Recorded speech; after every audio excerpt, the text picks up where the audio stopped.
ahead and I'm gonna set up the camera in a way that we can check out some runouts. Hey guys, what's up? Just wanted to bring a real quick video on this caliper that I've been using. They've asked me, they sent me a private message. I get a lot of private messages on video requests, but lately I've been really busy. I haven't had time to get around to them, and a lot of them has been on the series of reloading videos that I've been making. I have a lot of reloading videos. I mean, if you starting off reloading and you wanna really pretty much learn the basics, that's what I really did, even though I gave a lot of information in all the different steps of reloading, you know, all the tricks of the trade, like you can say. And I get a lot of requests from people that check out my reloading videos, the one that I've uploaded, and they ask me to make a video on specific things and what I think about the different equipment and the different components that I've been using for myself. A lot of them, they ask me, you know, if I've had good luck with the stuff I reload with. And I mean, like they say, the proof is in the pudding. I mean, if you see most of the cards that when I go to the range, I make these myself. I don't buy these, okay? These I make them myself. They're pretty much, I got all my rifles set up where they shoot about 1.5 inches high from my aiming point. So this little bottom dot that you see here with the little dot in the center, and obviously it's got the cross. I get my crosshair on that, and my scope has like a I think it's like, I forgot how big that dot is on the reticle, but I get the dot of the reticle right on the bottom little dot. And like I'm saying, I got my scope set up to shoot 1.5 inches, so all my groups, they hit the center target. But I don't put like the center of the reticle right on this dots here. Okay, I have it set up whichever way you want to see it. If you want to go from here down 1.5 inches, you know, from this dot to the little one here. But every time I get ready to shoot, my crosshairs or my dot goes in the little bottom pink dot here with the little black dot, and it shoots that way. So if you guys see these cards, you see all these are 5-shot groups at 100 yards. These are like the most recent that I just went this weekend. Okay, look how small this group is. That's 5 shots at 100 yard. Okay, and this is another card that I did. Really tight groups. This is the best group that I think I've ever had, even though I got so many cards that I might say that and there might be another one that pops up. This is another one like in a white cardboard, and this group right here, okay, that's right there, 5-shot, a 5-shot group, 308 with my precision bench rest rifle. This one here, it's I haven't even measured. I don't usually measure my groups, they're just pretty small. Okay, so and basically I get those type of groups just by reloading regular you know, with regular stuff. I mean, the main thing that I try to have is like my dies, you know, like I try to buy decent dies. And actually the only, I'll be honest with you, the only, because people say, oh, you gotta have all your dies with the precision you know, bushings inside. If you're using the reddings, which redding is the best that you can get for your reloading dies, it will be your reddings.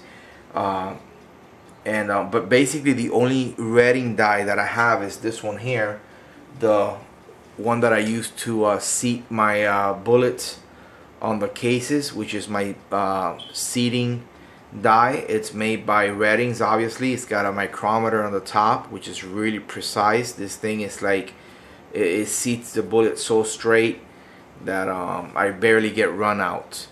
And yeah, as you can see, I have a Lee check out on my other videos, I have a lead press, the Challenger, and it uses the quick release die bushings, and I have on every one of my dies I have a quick release bushing. But basically the only die that I have that it's a Reddings, okay, and it doesn't have no seating bushing or anything. It's just your regular bullet seating die by Reddings. It's the seating die. That's it. My neck die, the die that I use for my for the neck, it's a I believe, hold on, it's a Lehman, because I don't resize the whole neck. I normally don't resize the whole neck. Okay, it's right here. Let me look for it real quick.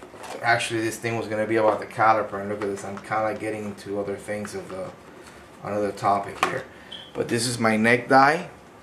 Okay, I only resize about, I would say about a 1/16 of an inch, or maybe, yeah, 1/16 of an inch on the neck on my Fireform cases. This is a very good Lehman neck die that I use, and that's the one I use for my neck. I got my bullet seating die from Reddings, and what else? Let me see. Oh, I use this a lot too. The body die from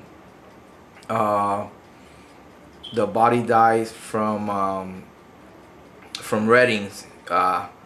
This basically doesn't resizes the neck or touches the neck.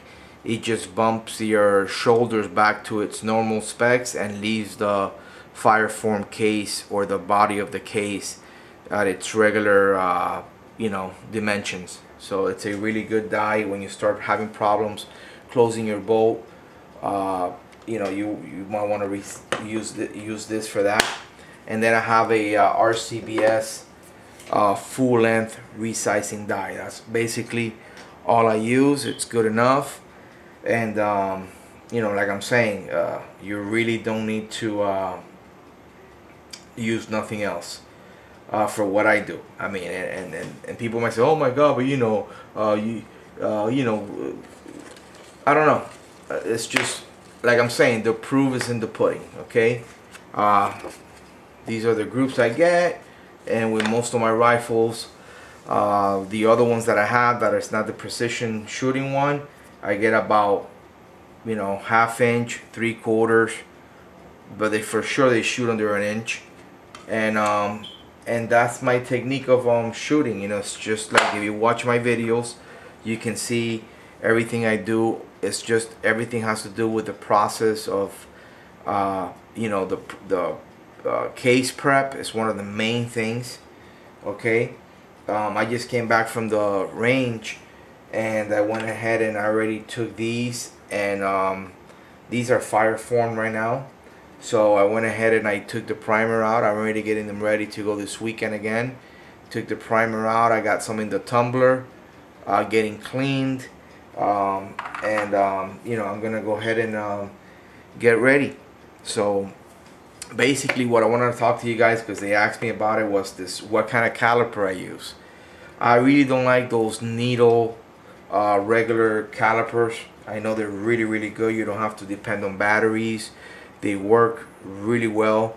Before we came into the digital electronic age, they were like, you know, they've been around forever. Those were the ones that first were invented. But I really prefer the digital display calipers. The one I purchased, which is one of the I don't know if there's one cheaper than this one. This one you can get it for like about, I think, $20-some, man, at Bass Pro or Midway. It's the Frankford Arsenal. They make pretty good stuff. This is one of their reloading block too. You see this one here, the blue one.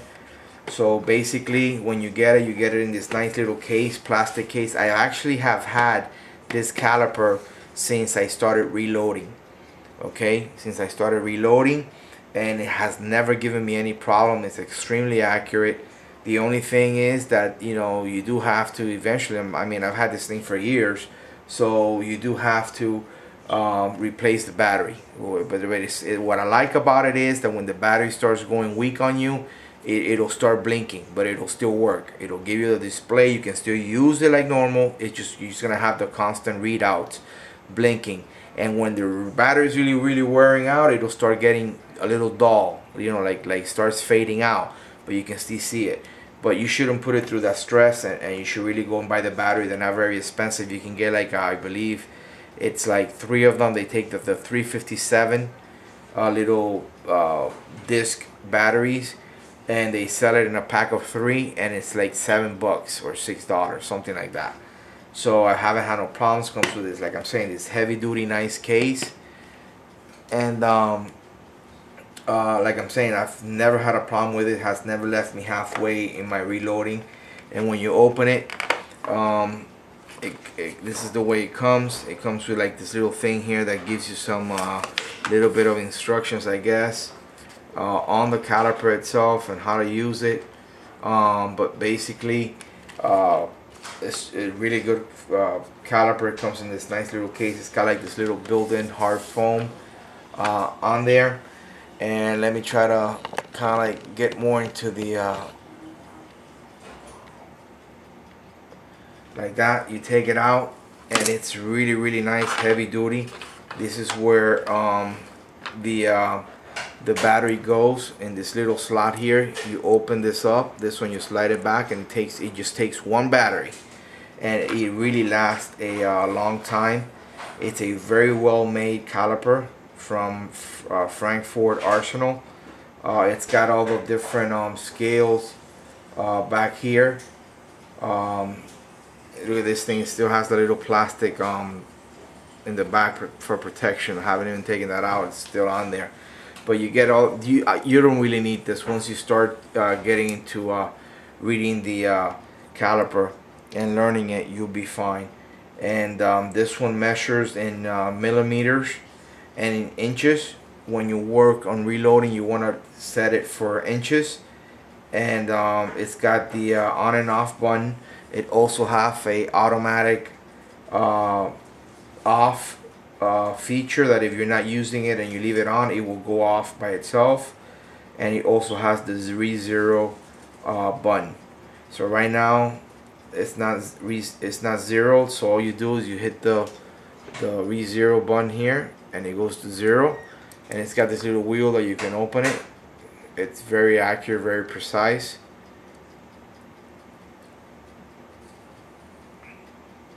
Alright, and when we'll come back, we'll do the second part in this this reloading caliper. They asked me to do a video on it, and it's not gonna be a tabletop review by no means. It's just gonna be like an overall look at the caliper that I use. It's a really nice caliper, and it's what I recommend for anybody that's starting to get into reloading.